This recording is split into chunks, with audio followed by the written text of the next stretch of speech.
कला का अभिप्राय ज्ञान के सैद्धांतिक प्रयोग से है। मतलब ज्ञान ले लिया वो विज्ञान हो गया और उस ज्ञान का प्रयोग करना जो है वो कला कहलाएगी। हमने इंजीनियरिंग वाला उदाहरण ले लिया कि इंजीनियरिंग करना जो है वो विज्ञान हो गया और उस इंजीनियरिंग को बाद में प्रयोग में लाना जो है वो हमारा कला हो जाएगा।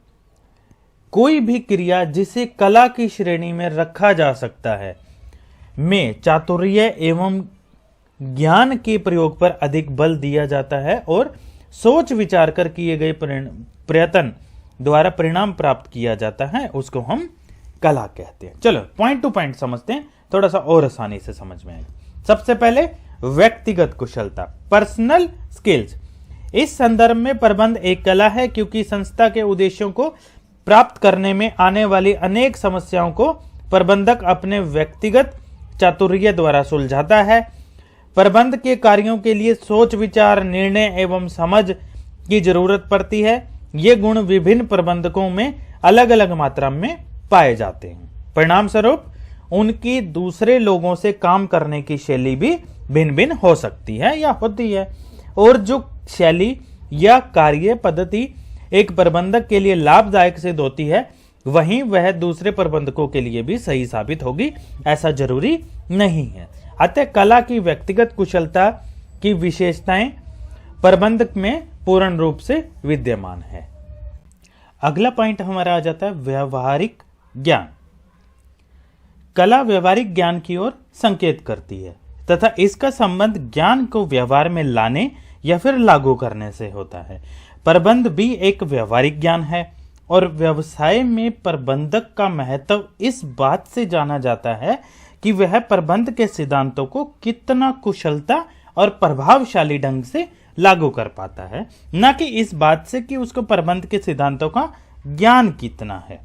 प्रबंधकीय कार्य संपन्न करने के लिए प्रबंधक में निर्णय विवेक, व्यवहार कुशलता तथा नेतृत्व गुणों की आवश्यकता होना जरूरी है तथा इन सभी गुणों में व्यवहारिक ज्ञान की झलक मिलती है। अतः प्रबंध में व्यवहारिक ज्ञान निहित है और इस आधार पर इसे कला कहा जा सकता है। अगला पॉइंट आ जाता है हमारा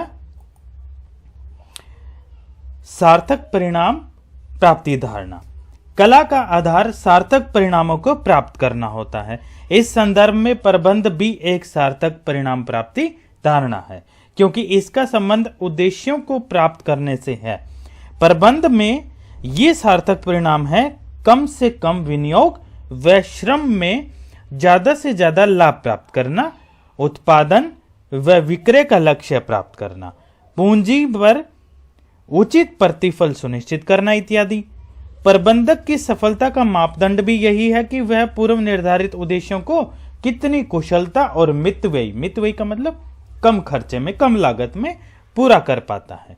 अतः परिणाम प्राप्त करने के आधार पर भी प्रबंध को कला कहना उचित होगा। फिर अगला पॉइंट हमारा आ जाता है अभ्यास द्वारा विकास। जिस प्रकार कला को लगातार अभ्यास से सुधारा जा सकता है, ठीक उसी प्रकार प्रबंधकीय कुशलता भी अभ्यास एवं अनुभव द्वारा सुधरती है। हर प्रबंधक के मन में यह अभिलाषा होती है कि वह अपने कार्य में पूर्ण रूप से विशेषज्ञ बन जाए। वे अपनी इस इच्छा को लगातार अभ्यास के द्वारा प्राप्त कर सकते हैं। It is possible. एक पूर्ण रूप से विकसित प्रबंधक न केवल संस्था को आसानी से परिवर्तित परिस्थितियों के अनुसार ढाल सकता है, बल्कि वह भारी वातावरण के भी अपने अनुसार बदलने की क्षमता धीरे धीरे अभ्यास दर अभ्यास रखने लगता है। इस प्रकार प्रबंध को कला की इस विशेषता को भी विद्यमान माना जा सकता है। फिर हमारा इसी के पक्ष में प्रबंध कला के रूप में पक्ष में रचनात्मक शक्ति पॉइंट आ जाता है। कला में रचनात्मक कार्य करने की शक्ति निहित होती है। इसी प्रकार प्रबंध में भी प्रभावशाली रचनात्मक कला का गुण होता है क्योंकि प्रबंध में भी दूसरे लोगों को अभिप्रेरित करके एवं उनकी क्रियाओं में समन्वय स्थापित करके कार्य को पूरा करवाया जाता है।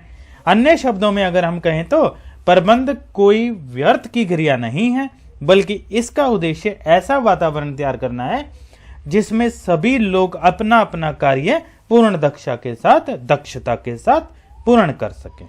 तो इन पॉइंट्स के आधार पर हम कह सकते हैं कि प्रबंध में कला के सभी विशेषताओं का समावेश है। इस आधार पर प्रबंध को कला स्वीकार कर लिया गया। निष्कर्ष के रूप में हम कह सकते हैं प्रबंध कला भी है, विज्ञान भी है। प्रबंध विज्ञान के रूप में प्रबंधकों को अपनी व्यवहारिक कुशलता के प्रयोग में आवश्यक मार्गदर्शक प्रदान करता है, मार्गदर्शक के रूप में कार्य करती है, तथा प्रबंध कला के संदर्भ में हर तरह की परिस्थिति में उसका सामना करना या फिर सहायक होने से है। अतः प्रबंध को कला और विज्ञान दोनों ही मानना तर्कसंगत रहेगा।